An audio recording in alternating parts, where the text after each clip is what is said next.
তাহলে গরুর গোশত খেলেই যদি মুসলিম হয়, আর নাম আব্দুল্লাহ আব্দুর রহমান হলেই যদি মুসলিম হওয়া যায়, তাহলে আবু জেহেলও মুসলিম ছিল। কথা বলছেন নাই? আবু জেহেলের নাম কি? আবুল হাকাম, জ্ঞানের পিতা। আপনাদের কি ধারণা যে আবু জেহেল আল্লাহ বিশ্বাস করতো না? আবুল লাহাব আল্লাহ বিশ্বাস করতো না? এটা ভুল ধারণা। আবু জেহেল, আবু লাহাব, উতবা, শাইবা সবাই আল্লাহকে বিশ্বাস করতো। তারা বিশ্বাস করতো আল্লাহ বলে একজন আছেন, আল্লাহই জীবন দেন, আল্লাহই মারেন, এই বিশ্বাস ওদের ছিল।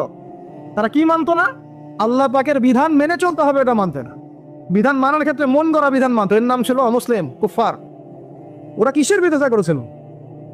ওরা মুহাম্মদ সাল্লাল্লাহু আলাইহি ওয়াসাল্লামকে বলছে যে তুমি কি সুন্দরী নারী চাও? দিব, আমাদের সব সুন্দরী নারী তোমাকে দিয়ে দিব। তুমি কি টাকা পয়সা চাও? আমাদের সবার টাকা একত্রিত করে তোমাকে দিয়ে দেবো। তুমি কি ক্ষমতা চাও? ক্ষমতা, কাবা ঘরের চাবি তোমাকে দিয়ে দিই।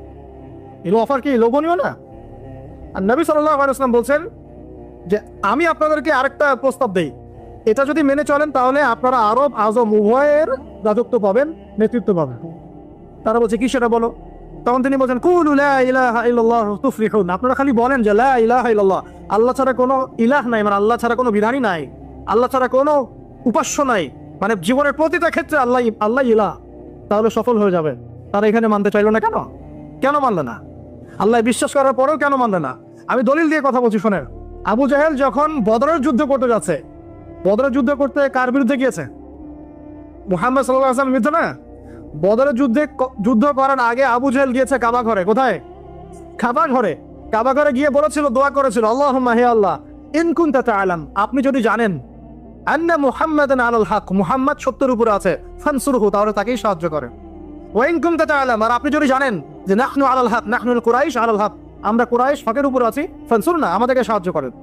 তাহলে আবু জাহেল আল্লাহ বিশ্বাস করে না? আবু সুফিয়ান আল্লাহ বিশ্বাস করতো না? কখন করতো? তাহলে এই যে আমাদের একটা কনসেপ্ট, ভুল কনসেপ্ট।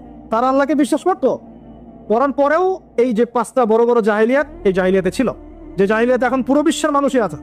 এখনো মুসলিম উম্মার মধ্যে বহু মানুষ আছে আল্লাহ ঠিকই বিশ্বাস করে, আল্লাহ বলে একজন আছে ঠিকই বিশ্বাস করে, কিন্তু সুদ ছাড়তে পারে না, ঘুষটাও বন্ধ করতে পারে না, দুর্নীতি ছাড়তে পারে না।